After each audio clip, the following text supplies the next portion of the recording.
Alors, avant de passer la parole à Madame Hidalgo qui vous décernera le prix, on va inviter Marie Duchastel.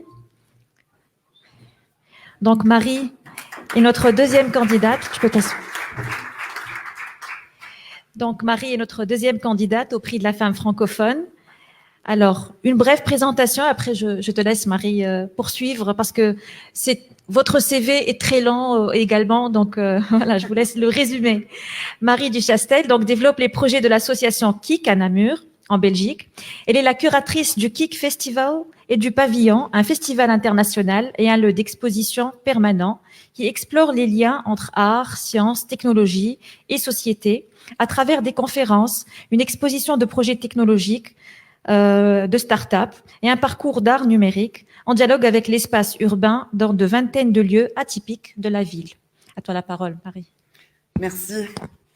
Madame la maire de Tunis, Madame la présidente de l'AIMF, maire de Paris, Monsieur le secrétaire général de l'Union du Maghreb arabe, Monsieur le secrétaire d'État français, Mesdames et Messieurs, en vos titres et qualités, tout d'abord, je tiens à remercier chaleureusement l'AIMF pour ce prix. Je suis très honorée et ça permet de mettre en valeur le travail que nous faisons depuis plus d'une dizaine d'années au sein de la ville de Namur. Personnellement, en fait, ça part d'une histoire personnelle. Il y a vraiment un problème de parité en termes dans les métiers du numérique. La place des femmes dans les métiers du numérique est sous-représentée. Et j'ai vécu moi-même en fait cette histoire quand j'ai dû choisir mes études.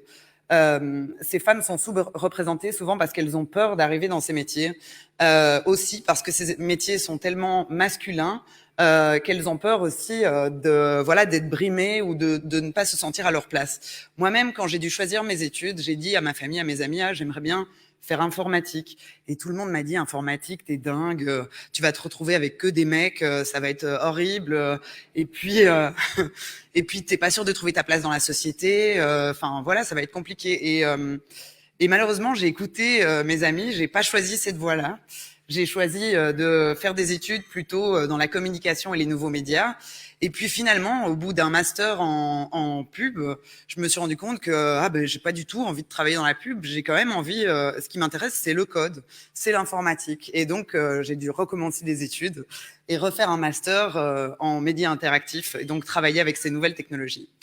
Et je me suis rendu compte finalement que ces stéréotypes de la société, les femmes ne sont pas faites pour les métiers technologiques, attention, il y a trop d'hommes, ils sont partout, et que du coup, il y a un manque vraiment de vision, de diversité et d'ouverture dans ces métiers technologiques qui arrivent vraiment à des dérives. Et ces dérives, elles sont dangereuses. Et on peut le voir de plus en plus quand 90% des nouvelles technologies sont développées par des hommes blancs entre 30 et 40 ans issus de la Silicon Valley, ça pose un problème. Et on l'a vu de nombreuses fois. Par exemple, les premiers casques de réalité virtuelle n'étaient pas du tout adaptés au visage d'une femme. Il y a une certaine console de jeu dont je tairai le nom, qui est une des premières consoles à avoir fait un système avec des capteurs de distance qui pouvaient capter les mouvements, qui ne reconnaissait pas les peaux foncées, ce qui est quand même assez impressionnant en fait pour une société qui distribue ses consoles de jeux dans le monde entier. Et maintenant, il y a des défis encore plus grands avec ces développements de l'intelligence artificielle, la reconnaissance faciale et des systèmes complètement automatisés qui, si malheureusement ils répètent les biais et les problèmes de diversité que nous connaissons déjà au sein de notre société, vont poser des grands problèmes parce que c'est les machines qui vont décider, prendre certaines décisions. Et donc, si les décisions qui sont biaisées sont automatisées, ça risque encore plus de creuser les inégalités. C'est pourquoi, au sein du festival que nous organisons, nous mettons un point d'honneur à poser ces questions de société et à les poser d'une manière diversifiée.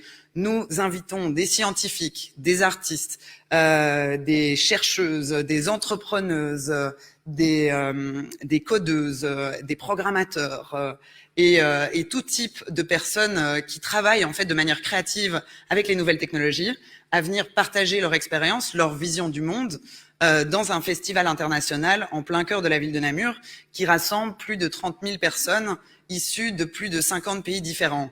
Au sein de ce festival, j'ai toujours mis un point d'honneur à respecter une parité et justement à mettre en valeur des femmes qui sont issues de ces métiers des numériques et qui peuvent être des rôles modèles justement pour inciter d'autres femmes à poursuivre une carrière dans ces filières. Parce que je pense que le plus important là-dedans, ce sont les rôles modèles.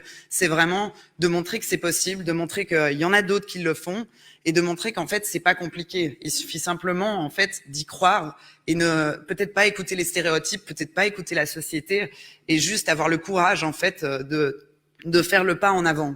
Depuis 2 ans, nous avons aussi lancé le projet Afrikic, en collaboration avec une commissaire d'exposition basée à Dakar, Delphine Boyce, et une association qui s'appelle Kertiosan. L'idée de ce projet, c'est de mettre en valeur la créativité numérique au sein de l'Afrique. Parce qu'on se rend compte, en observant par exemple ce qui se passe dans les Fab Labs, que ce qui se passe dans les Fab Labs en Afrique et dans les lieux de création numérique, pourrait vraiment nous apprendre beaucoup de choses. Et en fait, en ouvrant ce dialogue et en parlant de créativité numérique et en montrant justement ce qui se fait dans tous les pays du monde et notamment la francophonie, ça nous permet vraiment d'avancer dans ces questions de diversité, dans ces questions justement de développement technologique qui sont super importantes dans une société où on a tous des smartphones dans nos poches et on est complètement influencé par cette technologie. Donc depuis 2 ans, nous mettons à l'honneur la créativité numérique de ces pays africains en invitant des artistes, des scientifiques, des chercheuses, des autrices à venir partager leur expérience au sein du festival.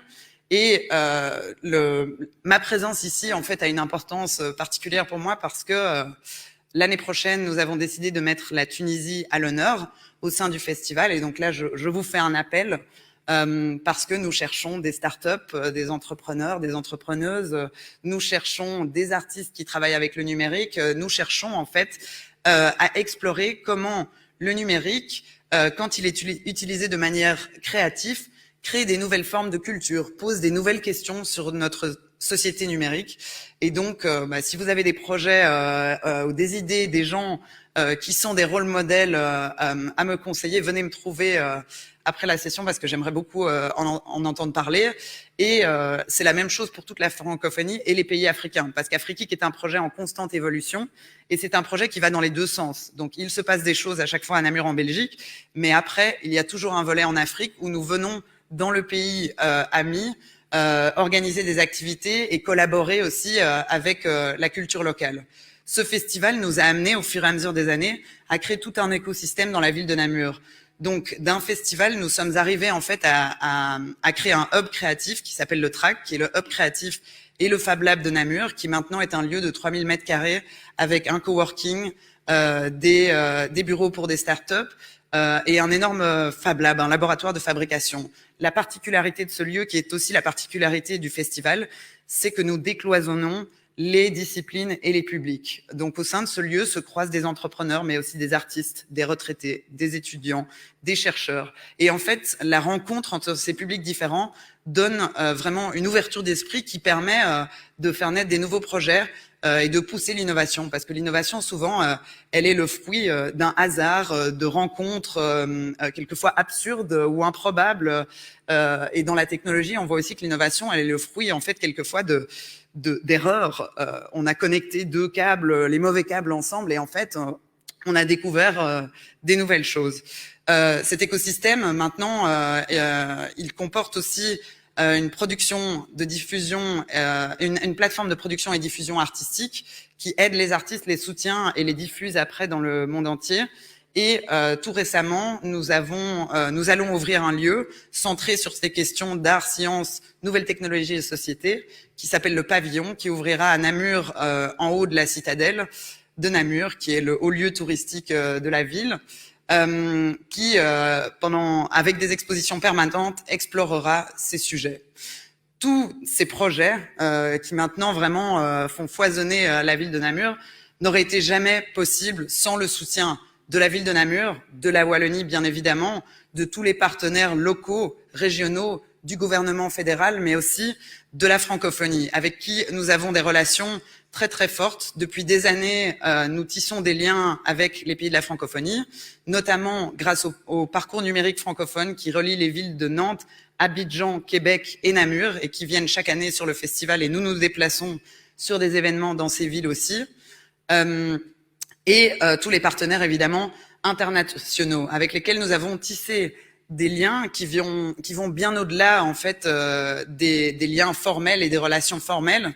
C'est instauré entre nous une relation de confiance qui fait qu'en fait le KIC c'est devenu une grande famille avec vraiment une chaleur humaine qui a permis en fait de hisser la ville de Namur au rang de capitale internationale de la créativité numérique. Et donc, merci beaucoup pour ce prix.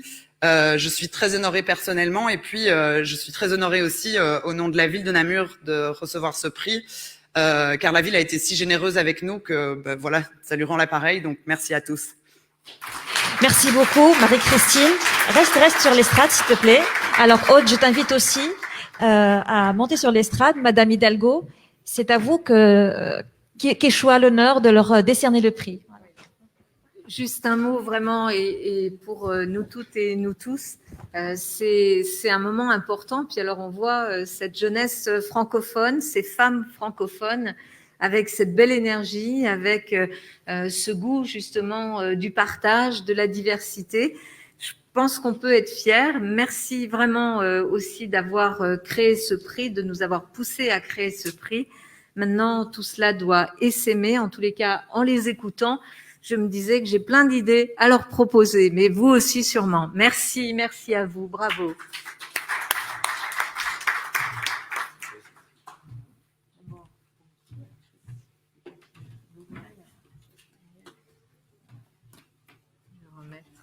Voilà.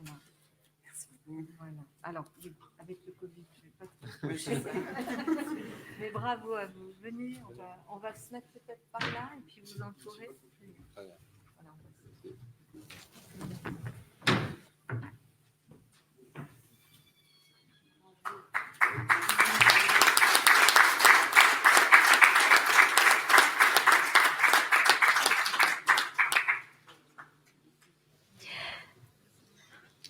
Alors, nous allons peut-être également, puisqu'on est là, on va aussi. Alors, la ville de Tunis a des cadeaux à offrir également à Madame Anne Hidalgo.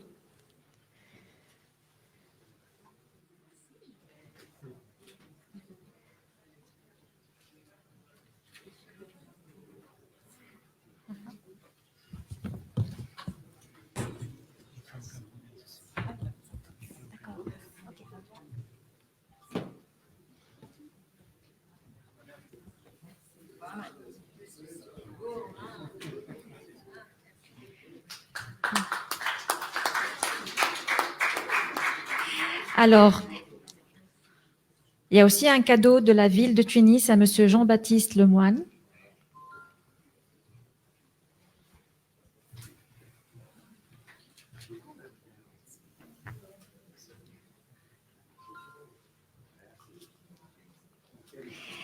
Et également un cadeau de la ville de Tunis à Monsieur Pierre Baillet, secrétaire permanent de l'AIMF.